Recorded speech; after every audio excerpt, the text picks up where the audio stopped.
Hello, chess fans. Today I'm excited to present the game Karpov vs. Sax. This was actually one of Karpov's games that made it recently onto chess.com's best chess games of all time article. It's, I think, one of Karpov's best attacking games and maybe his most speculative attacking game. You often don't see Karpov taking a lot of risks, but here against Sax, I think he definitely does, and in a very instructive way. So we're going to get right to the game. Karpov, playing white against Sax, Hungarian champion, opens with pawn e4, and we get a Sicilian defense. We actually are going to get the same Scheveningen variation that we had earlier, where Karpov was playing white against Spassky, this e6, d6 pawn structure being the Scheveningen.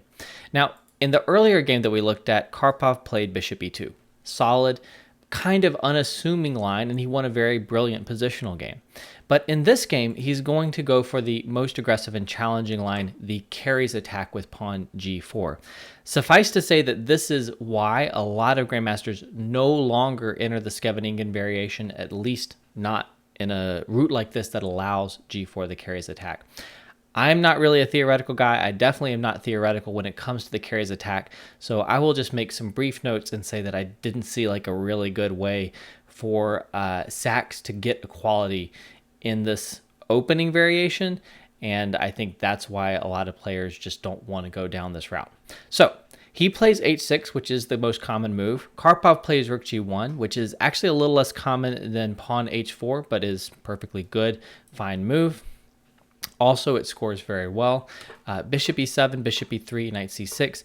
Good developing moves. Queen e2 is kind of a Karpov specialty. Bishop d7, h4, a trade on d4, and pawn e5 from black. Now, e5 has some merit. Bishop e3, naturally in this position. And e5 has gained black some central control, has given him some more freedom for his pieces. He's going to get some pressure on e4 as well in a moment, as you're going to see.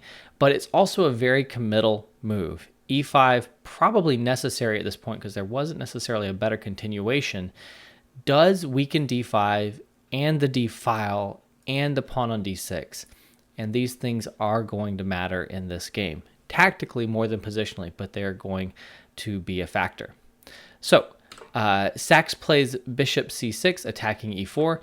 Karpov chooses queen d3 to defend e4 and also keep more control over d5 and the d file. Sax plays queen a5 because the knight is pinned. There's a threat to the e4 pawn, and Karpov naturally castles. Now, Sax initiates some tactics.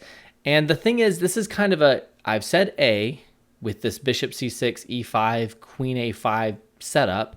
I now have to say B. If I don't sacrifice the piece like Sax is about to, I'm going to be in trouble. So he goes for it. It's probably not enough, but at this point he kind of has to commit. He plays knight takes e4. Karpov naturally plays knight takes e4 for white, and now Sax plays pawn d5. This is a good point to slow down a little bit. The knight needs to move. We got to find a good square for the knight. Let's look at the basically two choices here in this position. We can't go back to c3 because we just lose the piece back, and not in a good way. Knight g3 is a possible retreat for the knight. And now after knight g3, pawn d4, Karpov can choose to return the piece and have a good position. For example, bishop takes d4 or bishop g2, although these aren't the best continuations. They are still good for white. However, a move like bishop d2, the greedy move, keeping all the material, is really not appealing. This is what Sax wants. After queen takes a2, he's got two pawns for the sacrifice piece. He's got two very nice center pawns. He's got a pretty appealing bishop pair, and moves like bishop d2 and knight g3 have really taken white backward. His attack that looked pretty scary a moment ago no longer looks so scary. This is big progress for black, and actually the position even is objectively favorable for black. Karpov's certainly not going to go down this road. However, the strongest route was knight d2, not what Karpov played. By retreating to d2 after pawn d4, trapping this bishop, Karpov would then have knight b3, queen takes a2 naturally, and in this position there's the brilliant queen f5, pointed out by, I think, Bolligan, pointed out in Kasparov's great predecessors, pointed out by Stockfish. After queen f5, giving the piece back with d takes, f takes, white is actually down. White is one pawn behind, but moves like g5, queen takes e5, and bishop c4 are indefensible. The computer calls this +2. There really is no viable way for black to continue. At first glance, you might think, well, hey, black's got some kind of attack with the queen over here against the white king, but there's not even a check for the black queen, and there's really no way to escalate the pressure, especially when white's attack comes very, very quickly. So this was a decisive line that Karpov missed, a clear refutation of knight takes e4. Instead, he picked another move. He did not retreat the knight after pawn d5. He played queen b3, giving the knight back. This is also a very strong continuation, and this is probably the second strongest continuation after the knight d2 line we just looked at. So Sax takes the knight. You really have to go for it at this point. He's now even got an extra pawn, but Karpov's going to start attacking. Bishop c4, attacking f7. What you definitely don't want to do here is try to castle into it. Castling kingside to defend f7 just gets steamrolled after pawn g5. For example, pawn takes, bishop takes. The attack will break through here against the g7 pawn. The computer calls this +7. It is completely decisive. So, after the capture on e4, bishop c4, Sax plays rook f8. Now, you don't want to play this move, right? Now your king is stuck on e8. This is not appealing, but there is no better choice. So he has to commit his king to the center here and kind of suck it up and play rook f8 and try to hold on. And now Karpov picks a very, very, very interesting move. Objectively best was probably g5. After g5 in this position and we get a trade, black needs to stop pawn g6, so g6 for black. This is probably a winning position for white. It's very, very strong. Some ideas include rook h1 and rook h7 going after this f7 pawn. The computer evaluation is like +1.5, right? So this is a very straightforward, non-sacrificial, effective way to play, and I'm kind of surprised that Karpov did not pick this way. Instead, after rook f8, he played rook d5. I don't think this is as good as g5, but it is brilliant and also very, very strong. He's offering a positional exchange sacrifice. Black is pretty much obliged to take this exchange sacrifice because if you don't take it, right, e5 and your queen are hanging, and a move like queen c7 actually just allows white to increase the pressure, and taking later will probably just be losing for you instead of just being difficult. So he has to take this sacrificed exchange, and then white takes here. Pause for a moment, and let's appreciate what Karpov is playing for. First, he's threatening to capture here on b7 with the queen or the bishop. He's also got a very nice bishop pair, and considering the rook on f8 at the moment and for the future cannot activate, the bishop pair is not currently inferior to black's extra exchange. So he's doing very well in this position. He just has to make sure that black cannot unwind. He's also, in sacrificing with rook d5, he's getting rid of the bishop c6, which was black's best defender.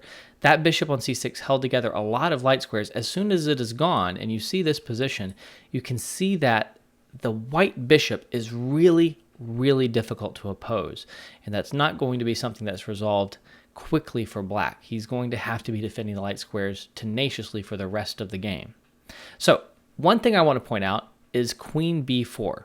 This is not what Sax played, but it's very tempting to try to trade queens here. Your opponent has just sacrificed. Let's trade queens and get rid of the attack. This is possible for black, but after bishop takes b7, a trade of queens, rook moves over, attacks the bishop can retreat with check, and we can take on a7.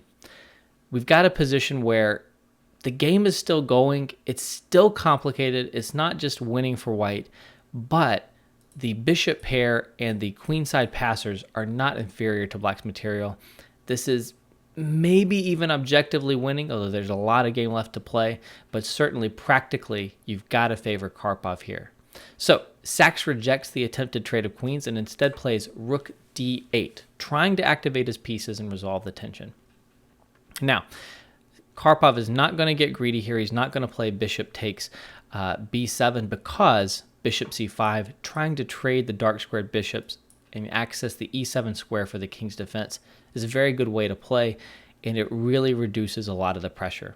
Instead, after rook d8, Karpov simply retreats the bishop to c4, keeping all the pressure and thinking, maybe next turn I'm going to take. There's also the immediate threat of bishop b5 check, which would force black to give back the exchange and continue to suffer. So bishop b4 from black, probably a bit of a mistake, but it's hard to find a better move. So the bishop here is stopping bishop b5 check and queen takes b7. c3 says to the bishop, hey, just go away. Sax's idea is b5. There's no other good move here. You cannot move the bishop and allow either bishop b5 check or queen takes b7. So b5 counterattacks the white bishop, and the bishop just retreats, keeping an eye on b5. Of course, Karpov is not going to give up this light squared bishop that he sacrificed a full exchange for. So bishop e2, bishop d6, and this is a great moment to pause the video and try to figure out what you think Karpov would have played. Now, having taken time to think about it, hopefully you saw that bishop takes b5 is not so clear. After king e7, the black king is fairly safe on e7. Sure, there's still an initiative, there's still pressure, but you can't get to this king too easily. It is really a tough nut to crack. You're attacking on the light squares, and black is making a defense on the dark squares. So what Karpov did, and I think this is the most impressive move in the game, is he played queen d5. I think this is 2 exclamation mark move. Basically, he keeps his eye on the ball and focuses on the king and making sure it's not safe on e7, and black cannot unwind and connect the rooks and start to create counterplay. So first off, before we continue with what Sax played, let's do exactly what we just did with Karpov. Pause the video, take a moment, and try and figure out what Sax could have and should have played. So if you've taken a little bit of time, what I'm hoping that you saw is that there's a resource here. Queen takes c3 check, a brilliant response to Karpov's queen d5, a brilliant attacking move. Now, after queen takes c3 check, the problem is that although I gave you this position like a puzzle, it doesn't really save the day for black. This is worth a shot, maybe even the best move in the position, but after king b1, we're definitely not taking and allowing bishop check, and we lose the queen. Now the queen does have to retreat, right? Queen c8, best move, and now rook c1, taking the c3 pawn, allowed white to get more pieces into the attack. Queen e6, bishop takes b5 check here, king up, queen to b7 check, and now if king f6, queen takes e4, gives white a continuing and very dangerous attack. So black should play rook d7, giving back the exchange. White should take it, take the pawn on e4, and you kind of got to stop here. This is kind of the resolution of the line, and you got to ask, what's the evaluation? And the evaluation is obviously good for white. This king is still not happy. Maybe black can draw this, though. So this is possibly worth a shot. Maybe black should have tried queen takes c3 check and hoped to hold that position. At least white doesn't have anything tangible in this position. The one advantage white really has is a safer king, which is a very significant advantage, but there's no extra material, and some pieces have been traded. Maybe 23 queen takes c3 check could have held the position for black. Maybe. In any case, instead, black played king e7, choosing immediately to step up with the king, and Karpov played bishop c5, going after the dark squares and immediately threatening queen takes e5. Now the attack just kind of rolls on. Bishop c5, bishop takes, queen takes, a small intermediate move. We're not going to take on c5 right away. We're going to take next turn. The black king is obviously trapped on d7 and in great trouble. Bishop takes b5 is just one of the threats. Queen c7, best try for black, actually a forced move. And now, after queen c7, queen f5 check is the best move. We can't let the black king get back to c8. We need to keep him in the middle of the board. So king goes to e7. Maybe it should have actually gone to c6. This is often pointed out in analyses rightly as possibly the best defense for black, and maybe black can successfully hold after king c6. King e7, queen takes pawn check, king to d7, queen f5 check. Still not letting the king go to c8, king e7, and rook e1. There were other good moves on this turn here instead of rook e1, but I like rook e1 very well, and it is one of the best moves in the position. Now, the best defense here is probably rook h8. After rook h8, which is a crazy computery move, the black king is going to try to hide on f8. It's important not to put the rook on a light square where it's vulnerable to more bishop attacks, either via b5 or c4. So rook h8 is logical to try to move the rook to make f8 available for the king without letting white continue to attack the rook on the light squares. Maybe rook h8 could still have kept things together. Instead, after the way black played, it's pretty much over, but this is still very, very bleak, very, very difficult. So rook e1, rook to d6, and now a very, very nice move from Karpov. Bishop c4 check. It's tempting to go bishop c5 check, or bishop takes b5 check, but then rook e6. So he stops rook e6, and after the king moves, only then does he take on b5. Now there is no rook e6 trying to ease the pressure on the e-file, at least because of rook takes, and this rook is hanging.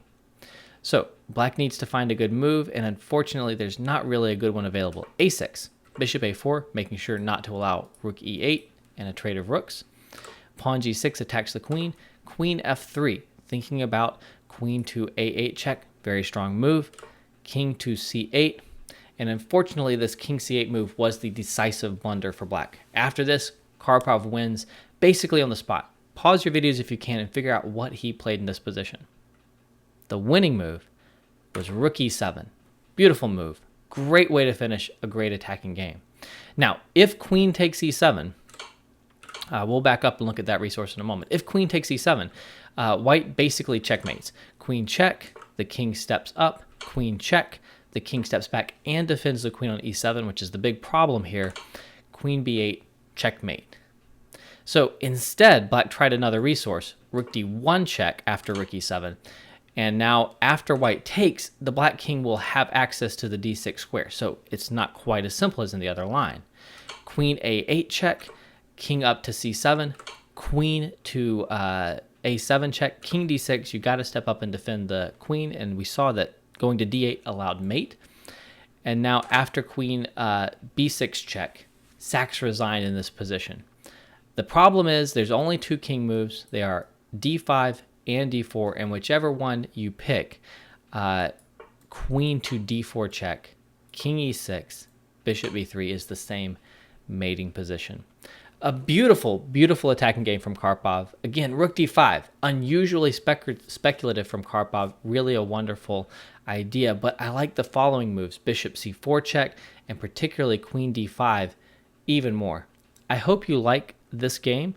If you liked it, check out our other videos, including Karpov versus Spassky and including Karpov as black against Timon.